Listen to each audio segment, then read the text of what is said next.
Howdy and welcome to another episode of Breaking the Seal. If your future's really bright, go ahead and hit the like button. And if you like mashups, go ahead and hit the subscribe button. Now, unfortunately, I'm going to have to disappoint you because I already reviewed the mashup. But this time, we're doing the individual, the single. This is to help finish off the month of October. Yes. Yeah, we are still in October at the time of recording. I'm going to get it out there, and this is Carmella Creeper. This is that one character from the Monster cereal that I did the Monster mashup review on, right? So, being the individual character, you think you would have a lot of different stuff. First off, that's a lot of green. That's going to change the color of your poop. I could guarantee that. That's going to be very fascinating. Artificially flavored caramel apple cereal. Ooh, apple cereal.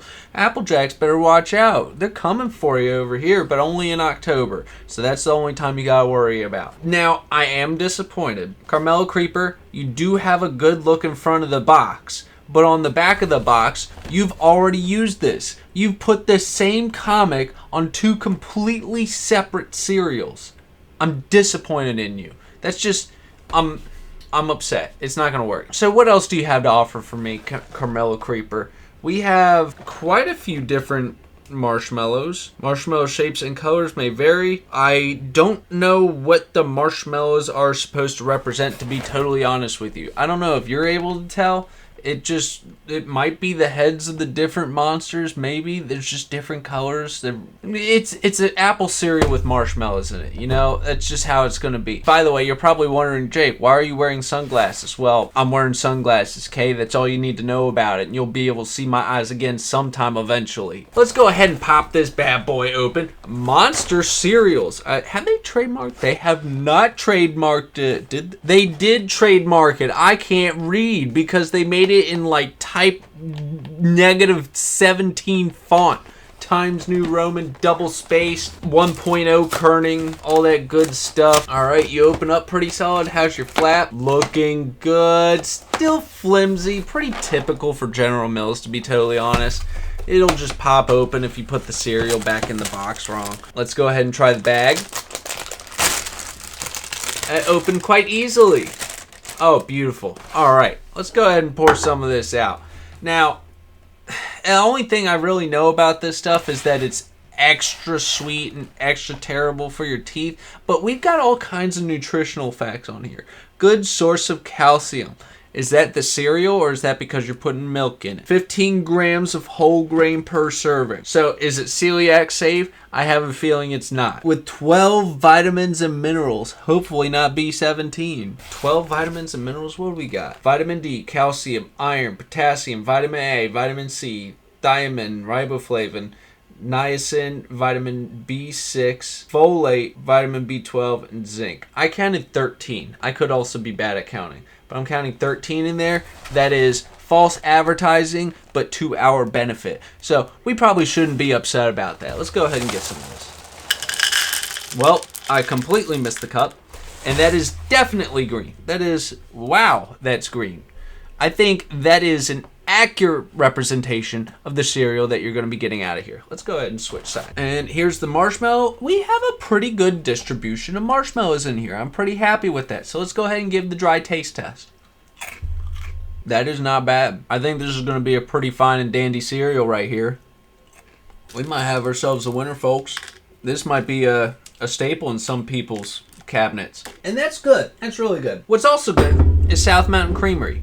This stuff is absolutely spectacular. You need to go find yourself some and start putting it in your cereal. This is great, and we're just going to pretend that we don't see the expiration date this time because I'm really good at getting stuff out on time.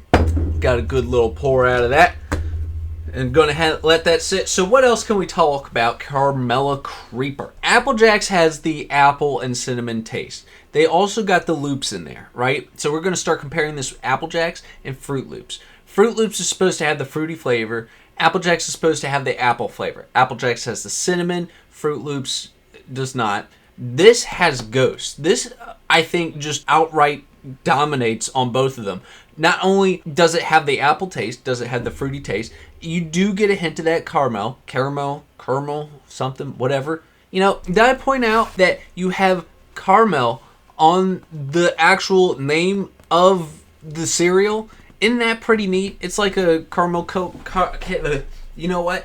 I don't even know how to say it. It's whenever I start talking about caramel, I don't know how I say it normally. It's one of those challenges, like how people say Worcestershire sauce, but you say it 17 different ways, the same thing for this, but I don't really have a way to say it until I start saying it, and then I'm constantly fluctuating through it, and then I don't even know how I said it in the original way. You know, it's a little frustrating, but I think that is a really neat idea to turn the name of your cereal into the actual object that you are trying to feed your consumer. Anyways, back to the original point. This has marshmallows. Apple Jacks and Fruit Loops does not, unless you're talking about the Halloween Fruit Loops, which added a ghost marshmallow to it.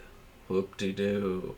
Isn't that wild? I think this has been sitting in here long enough. Let's go ahead and give that a little taste test. Ooh, isn't that green? Surprisingly enough, it doesn't really taste that wet. This has a very good long game. This cereal is playing the long game right here, right? So, you've heard me talk about Frosted Flakes. That plays, it's not even the short game, it's the immediate game. You pour milk on Frosted Flakes, you eat it right there. And if you're not eating that cereal right there and then, you're done for. You're eating oatmeal. Congratulations. Kellogg would be proud of you. Then you got the short game, which is like Cinnamon Toast Crunch. It's pretty good. But you got to make sure you eat it because it's going to go soggy pretty quickly. That doesn't mean that it's a terrible cereal, but you do know that you're on a time limit. Then you got something like Reese's Puffs or Lucky Charms. You pour that stuff in, and you got a good bit of time before you need to eat it. That's mid-game, right? You can go ahead and just take your time eating that, no problem. This is the long game here. You could set this thing out, come back 2 hours later, and it's probably just right for you. That is just absolute. How much fiber we got in here? Is this thing even like cereal, or am I just eating silica? 5% of fiber, 2 grams of fiber. I don't know if that's good. I'm going to look at this other cereal that I'm definitely not going to tell you what it is until you see the review, because this is the next one that I got going on. 2 grams of fiber. Okay, it's nothing special. I don't know what they did to this cereal to make it sustain so long in milk. I find that very impressive, to be totally honest with you. Now, I will say, after adding milk, the apple taste has definitely disappeared, in my personal opinion. Same with the caramel. Eating this dry, I think, might actually be a slightly superior flavor than eating it wet. Not to say that South Mountain Creamery has hurt it. South Mountain Creamery is always an improvement to a cereal, I guess, except for this case, because this cereal is probably designed in such a way where you're going to be eating it without milk, and you're going to be totally happy with it. Now, if you get a marshmallow in here while it's wet, the apple flavor is really going to come through. It's really going to make it pop. Why the marshmallow makes that difference, I really couldn't tell you. That's quite odd in my personal opinion. So, take it as you will. Go ahead and do your own test. See if you really do actually prefer it with or without milk. And I think you really get more of the intended flavor without milk. I think the milk dilutes its potency. And I think that's everything I got to say about this one. And I will see you all on the next one.